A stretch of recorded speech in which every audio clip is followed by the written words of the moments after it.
Pathwork Guide Lecture number 20, God, the Creation. Greetings in the name of the Lord. Blessed are all of you. Blessed is this hour. My dear friends, most of you believe that when I give a lecture, I freely and arbitrarily choose the subject myself on my own authority. This is not quite so. I think it will be interesting for you to hear briefly how a subject is chosen and what is done in the spirit world about your little community. In the first place, understand that as a counterpart for your community on Earth, which is gradually growing larger, there exists a considerably greater community in the spirit world, which governs everything pertaining to your community. This organization in the spirit world is helping and guiding you, deciding many factors in connection with all of you, but on a much broader scale than any of you can realize. I want to stress that there is no coincidence here. None of you have been drawn to this community by chance, not even those who come here once and do not stay because they lack either the spiritual maturity to understand what is going on, or because they do not want to develop spiritually and walk this path of perfection for which a continuous supply of spiritual food is necessary. It is also no coincidence that more people from this latter category come at the beginning stages of your community. There is a purpose and a reason for this, which I will now explain. Until the people belonging to the inner circle who actively help to build this community have proven themselves sufficiently aware of many of their weaknesses, the presence of people who cannot as yet fully appreciate this communication with God's world is a test for them. Every test and trial results directly or indirectly from one's own imperfection, and its inevitable purpose must also be to increase learning and thereby strengthen awareness of each individual's weakness. You who belong to the inner circle have great responsibility and therefore must become strong. This can only be accomplished through all sorts of happenings, even seemingly unimportant and apparently coincidental ones. All those who really walk the path actively and with open eyes will observe and test everything that happens to them in the course of a day so that they may further increase their self-knowledge. To the extent that you grow stronger both spiritually and emotionally and become more perfect, not only will your personal conflicts diminish, but also the character and spiritual development of most of the people joining your group will change. So you see, it is not mere chance that at the beginning the majority of people coming to you are not of the caliber you desire.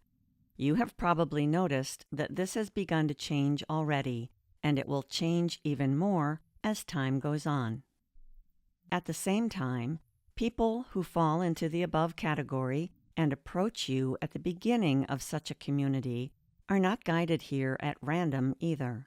They may have certain merits from previous lives, or from the same life for that matter, through which they deserve special help and guidance to enable them to progress spiritually farther and faster. However, it must always be left according to law and to their own free will as to whether or not to accept that help. In spite of these merits, they often lack the otherwise necessary spiritual maturity to accept help. Nevertheless, the chance should be offered to them. If they grasp it, it means a great victory for them and also for the world of God. If they reject it, their rejection serves the good purpose of necessary testing and learning for those people with strong arms and shoulders, spiritually speaking, in order that they may be worthy of the great fulfillment awaiting them. Some of you who think you come here by chance just for the experience or even out of curiosity, need to know there is a great deal more to it than that. There is an organization in the spirit world that governs you and decides who should be chosen and who should be bypassed, at least at this time.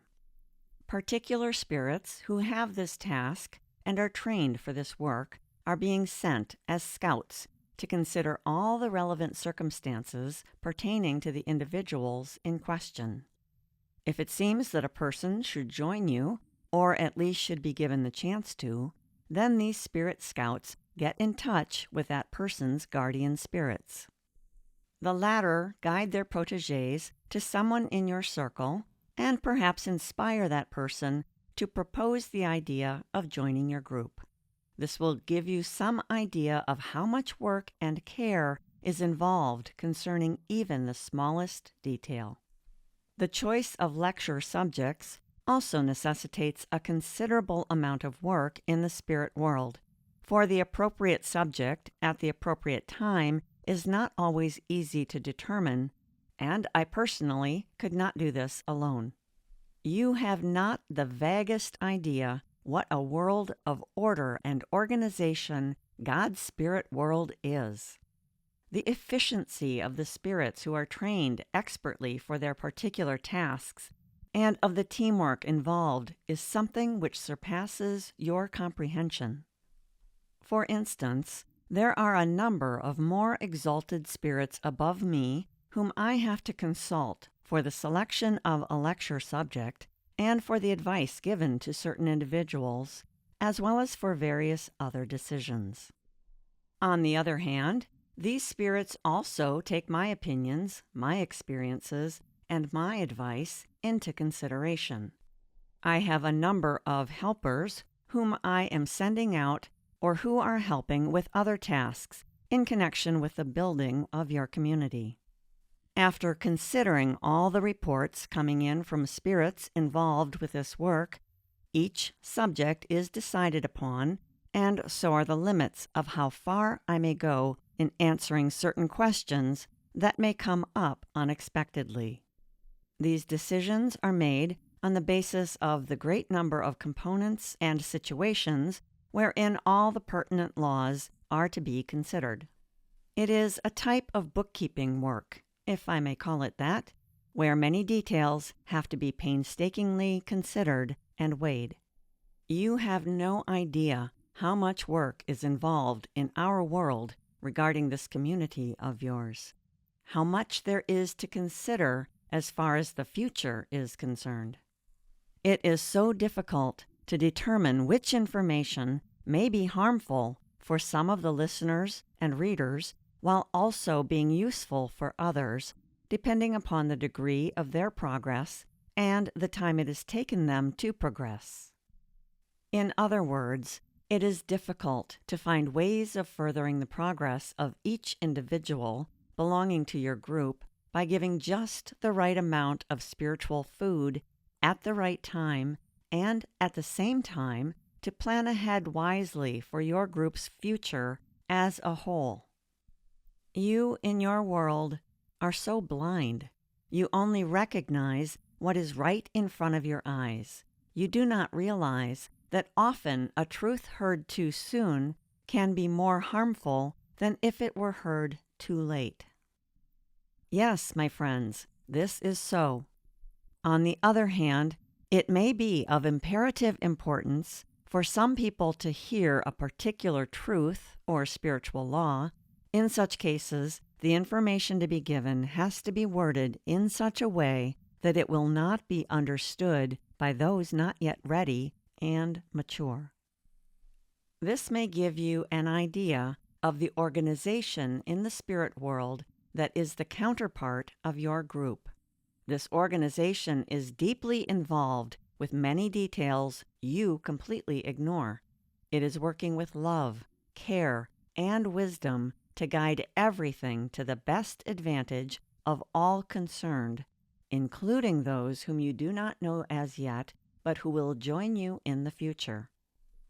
To compute all this data demands trained experts working with unceasing effort, foresight, and through knowledge of divine law, as well as with great devotion to God and His great plan of salvation. The proper growth of your community is of imperative importance in the plan of salvation, and of deeper significance than most of you sense. Through explanations, you may understand a little better what first appeared to you to be a chain reaction of coincidences, but which is nothing else than a great guidance put in action. Thus you may also grasp the fact that the inner picture of each person coming here has been taken into account, even to the smallest details, so that not only the subjects of the general lectures are determined by all these factors put together, but also by the way certain explanations are made and how certain subjects are treated.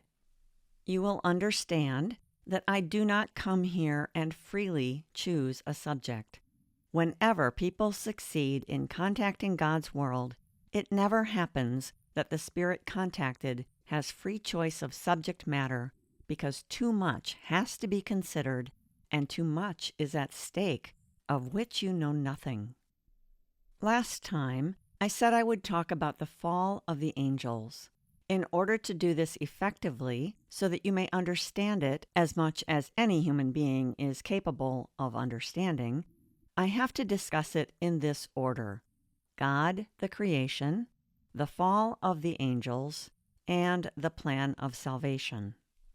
I can only touch on each of these subjects in the most brief and condensed way, since I cannot possibly fit all of this information into one lecture. In my last lecture, I started with an explanation about the Spirit of Jesus Christ, who is an integral part of all these subjects.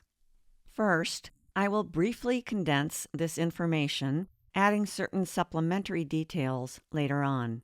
I do wish to stress most emphatically that this lecture touches the greatest questions in existence, and therefore it is most difficult to present in such a way that it can be grasped, even by those who are spiritually advanced. Thus, you should not try to absorb what you hear with your limited intellect alone. This would not get you anywhere. Instead, you should try to listen with your heart, with your soul, and with your innermost senses, so that you may feel the truth rather than understand it intellectually. Only this will give you real understanding. In a sense, it may be material containing seeds for enlightenment. To begin with, what can I possibly tell you about God, my friends? He is so great that His greatness can never be put into words. Particularly for a human being, it is impossible to sense, to perceive, let alone to know what God is. I want only to say this much about the Creator: God is person as well as principle. Human religions and human philosophies have always debated this question. One opinion holds that God is person. The other holds that God is not of substance, being solely principle and force. As I have already said, both views are true. God in His male aspect is creator, and as such is a person. The male aspect is the creative one, not only with God, but originating from Him, it is the creative principle in the universe with all beings. Although the creation of the latter was in conjunction with the divine female aspect. When it is said that God created His children in His image, it is meant that all divine aspects reoccur in lesser degree within these created beings. Thus, the creative ability exists also, to some extent, in every being. This divine substance, which God possesses to a maximum degree, and which Christ possesses to a lesser degree, but to a degree greater than all other creatures, can best be described as a fluid substance of the most radiant matter. It is the life force. God, as well as all creatures in their highest form of development, can dissolve this fluid substance so that the compact personality becomes a flow, a principle, or a divine stream. This does not mean the annihilation of individuality as a thinking being capable of making decisions. In the flowing state, the divine female aspect is prevalent. It is the state of being and the state of slow growth and organic building. Whenever God wills it so, the fluids may be retracted so that his male aspect becomes prevalent again. The same holds true for all created beings in their highest state of development. If their female aspect prevails, they merge with God in a state of being. With their male aspect prevailing, they help in the creation according to the will of God and in accordance with divine law. I realize that all of this is impossible for you to understand fully. It may be just a beginning for more profound insight which is yet to come. Even the highest spirits cannot fully grasp the love, wisdom, and perfection of God and the infinite variety of his creation. We can only stand in awe and rejoice and praise him. As I said in my last lecture, God put forth as his first creation the Spirit of Jesus Christ, and most of this divine substance is in Christ. Therefore, some religions refer to God the Father and God the Son. You can see that there is truth in this statement, although it is erroneous to consider them one and the same person. After the Spirit of Christ, many other creatures came into existence. So many that you could not count them with the numbers you have available in your world. Once I was asked, why did God create these beings? Being all-knowing, he must have realized that misery could result from it. This is indeed an important question, which I would now like to touch on briefly. God is love, and love must share. That is the nature of love. Of course, God realized that because he created beings with free will, they could so decide with this free will that misery could come into existence, either permanently or temporarily. Nevertheless, as an indication of his greatness, God created beings who could choose freely with the power given them. They either would have the wisdom of not abusing their power and thus living within the perfection of divine law in a state of eternal bliss, or, if they decided otherwise, they would finally come to comprehend all the more the perfection of divine law after having gone through the valley of death. Thus, they would be more godlike than ever before. The temporary misery for those who might decide wrongly is nothing compared to the bliss and happiness of eternity after the self-inflicted misery has been experienced. The scales show this so clearly that a spirit does not even have to be very high in development to recognize this fact. Thus, God created many beings and many worlds long before a material world existed. Worlds of harmony, happiness, infinite beauty, and infinite possibilities, which unfolded creative divine aspects for all beings. Here, the divine substance of each created being was freely active and not covered by foreign and ungodlike matter. I have often said that it is your task to uncover this divine substance within you and to free it of those God-opposed layers which rob you of your unity with yourself and with God. This divine substance is also referred to as a human being's higher self or divine spark. It is also referred to, at times, as the Holy Ghost.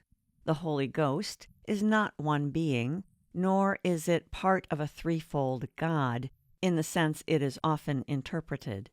It is simply the divine substance that every living creature possesses to some degree, whether freed to some extent of other substances or still covered up by them. So you can see that the idea of the Trinity has been often misunderstood. Yet there is also a great amount of truth within the misunderstanding. Now you will want to know how these foreign layers came to cover the divine substance that each being originally was. This is the subject of the fall of the angels, for another name for those pure, godlike beings, or holy ghosts, is angels.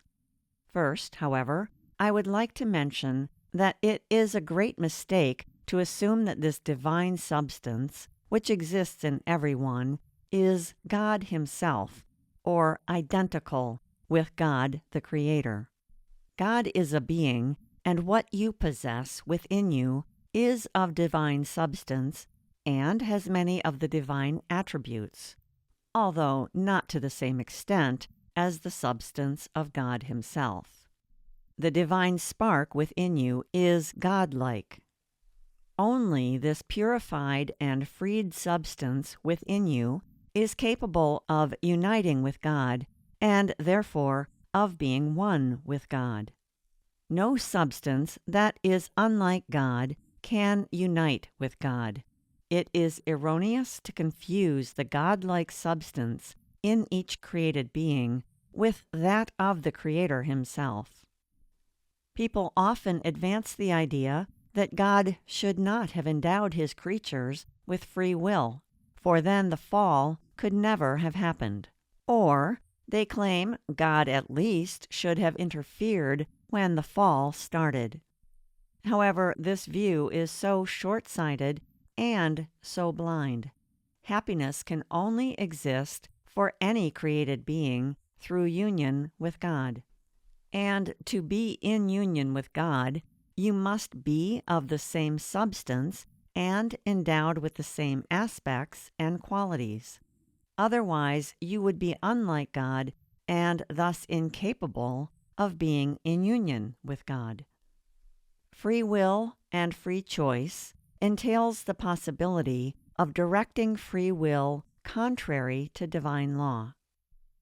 In choosing freely and correctly, and in abstaining from abuse of power, lies divinity, love, wisdom, and a number of further divine attributes.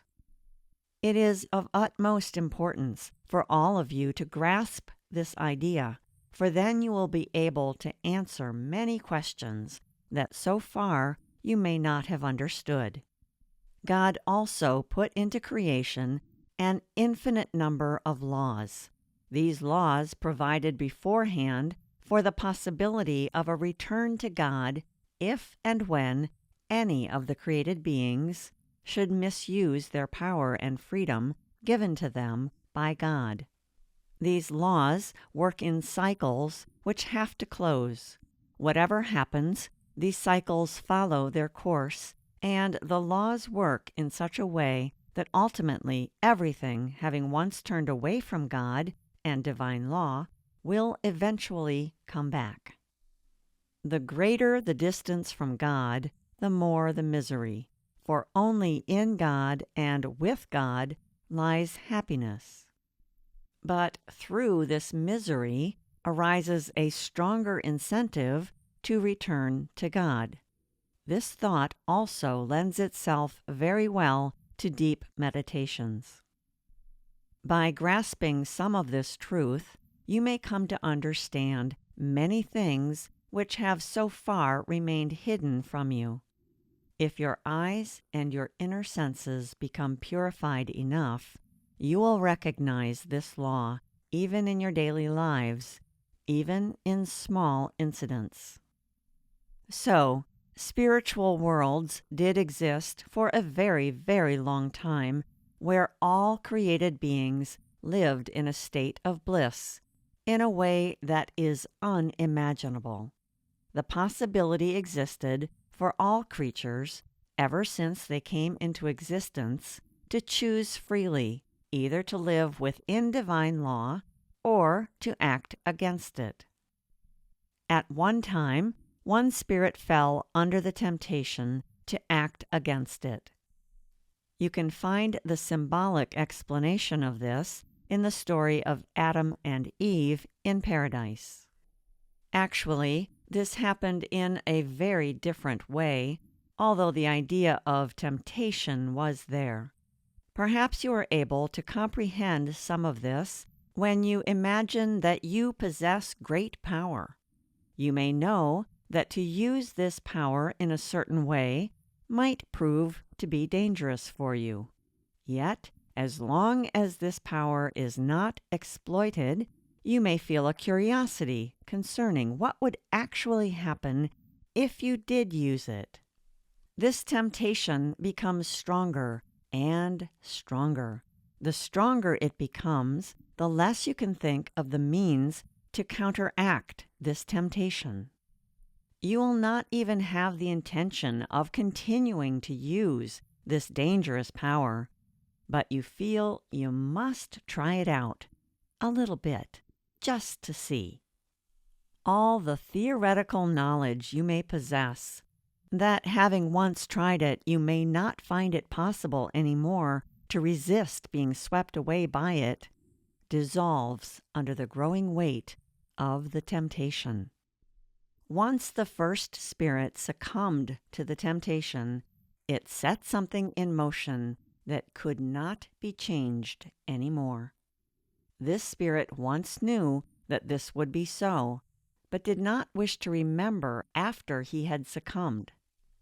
The result was not an immediate change, but a gradual one.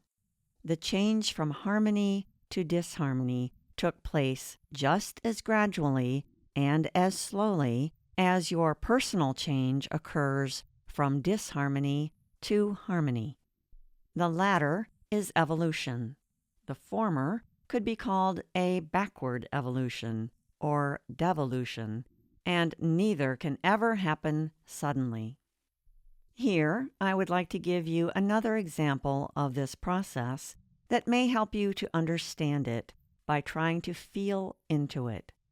Let us suppose you are tempted to take an addictive drug, having the intention not to succumb to it entirely, knowing, as everybody does, that this would mean your ruin in every respect. But you think you can try it just once, just to see what it is like. After this one time, you cannot escape anymore, for you are caught. The same principle holds true to everything opposing divine law. This one spirit who succumbed first generated a power running in the opposite direction to divine law, but it was still the same power, only used differently. With this power, the spirit could affect and influence many other spirits, little by little. But not all spirits were affected. There was a division between those who succumbed and those who did not. With the former, the fall of the angels began. In this process, every divine aspect turned into its opposite nature. Harmony turned into disharmony, beauty to ugliness, light to darkness, wisdom to blindness, love to hatred, fear or egotism, and union became separateness. Then wholeness split even further the more this pull of temptation proceeded. Thus evil came into existence. Once I explained that the spiritual worlds are psychological worlds, which does not mean that they are unsubstantial and formless. Only in your material world are thoughts and feelings abstract. In other worlds, spirits create their own worlds wherein they live according to their states of mind. Each state of mind creates as a reflex action a sphere consisting of landscapes, houses, objects, and so on. Thus, only spirits of equal development can share a world, which, in certain states of development, facilitates life in general, but by the same token slows down individual development. When you keep in mind that your attitudes, your thoughts, your feelings, your opinions, and your goals create your world, you will understand that the world of the highest spheres is beautiful and light, while the world of the fallen spirits has become dark and ugly. Since the great plan was put in operation, many in-between worlds came to exist in various degrees of harmony and disharmony, according to the state of development which the once fallen spirits had reached. Your material world is one of those in-between worlds. Most of you know that the individual spirit, in its highest degree of development, combines the male and the female aspects of divinity. There is no inner division or disunity at that point. The existence on earth of man and woman as separate entities is a result of this splitting, as you understand it now. Therefore, each human being has its counterpart. The human urge to find the right partner is nothing less than the deep longing for reunion with one's separated other part. Every being passes certain incarnations with its true double or counterpart, because through the happiness which such reunion entails lies a duty to fulfill something. Certain other incarnations have to be gone through without this counterpart. In that lies fulfillment of a different sort. However, this latter kind of incarnation without meeting one's true counterpart does not mean that it is necessary to lead a life of celibacy. There may be other partners with whom not only great happiness can be built, but also with whom other duties may be fulfilled, karma paid off, and so on. So if you pass an incarnation without your true counterpart, but instead have another partner with whom you have something to fulfill, do not think that your counterpart in the spirit world will be hurt or jealous because of the love you may give to your present partner. This is not so. Things do not work out this way in absolute reality. No matter how you learn it, if you learn to give love, you come a step nearer to God, to your fulfillment, to your liberation, and thus also to your counterpart. The urge for this kind of love in sex is the longing for union with your counterpart so as to become whole again. That fulfillment, however, depends upon how you direct this force. Lower developed beings, like animals and plants and minerals, are still in a state of further splitting or division. The human condition, the state of being split in half, so to speak, is the last form before reunion with one's original state can take place.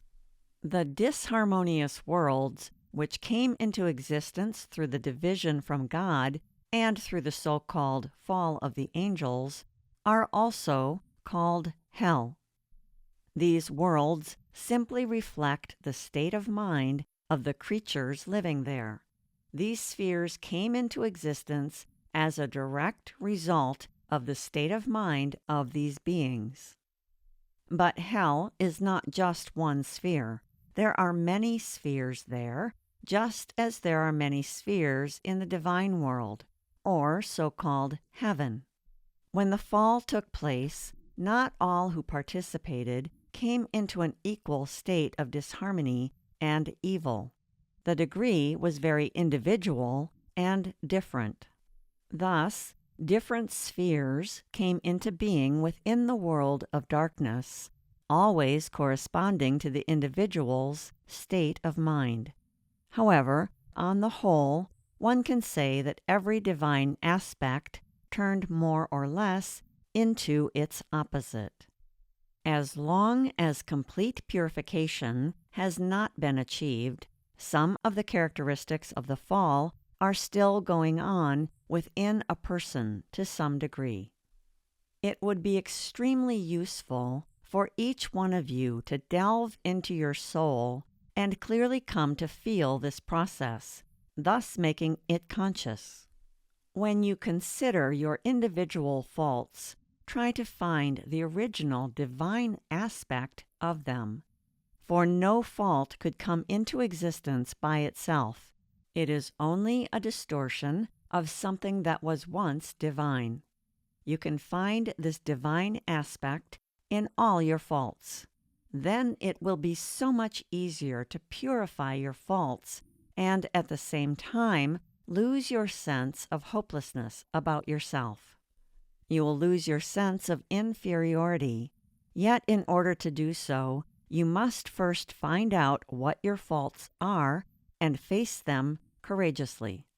When these worlds of unhappiness gradually came into existence, and the separation from God took place for a great number of beings, divine law provided for the possibility to regain the happy state of existence these beings had once known.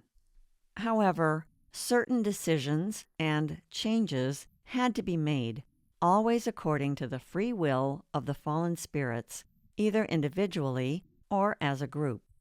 This was also foreseen by God and provided for, with the timing left for the right moment. All this is part of the plan of salvation for which God enlisted the help of all spirits who remained faithful to Him, as well as the help of those who reached and are still reaching sufficient development after their fall to assist others. I will talk more about this next time. Think carefully of all I have said so far, even though there is still some information lacking, which will complete the basic picture for you. Yet, even through this incomplete picture, you will find a number of questions answered if you will take the trouble to think deeply, to meditate, and to ask God to help you to understand. When you have gained this understanding, you will be in a position to comprehend what life really means, your reason for existence here, and what your personal task in this life is. There isn't a person without a task. Those who have peace of mind will have found their tasks. Whoever has not found this peace has not yet found his or her place. Your innermost self will give you the message whether or not you have found your task through the happiness or unrest it communicates to you. All you have to do is ask yourself, if you still find unrest, haste, nervousness, and lack of peace of mind, then ask God to help you find your task, to be open for it, so that you can understand His guidance. What may still stand in the way between you and the complete fulfillment of your life task may be your personal development. It may be that you are still blind to some aspects of your own personality, and they stand in the way to your fulfillment. So do not look too far in your quest for the answer. Right within yourself are all the answers you need in order to conduct your life in a way that God will be pleased with you. Next time, I will go into greater detail concerning the plan of salvation in which Jesus Christ plays a major role. Without Him, none of the fallen angels could come back. It is very important to understand this at a certain point in your development. Be blessed.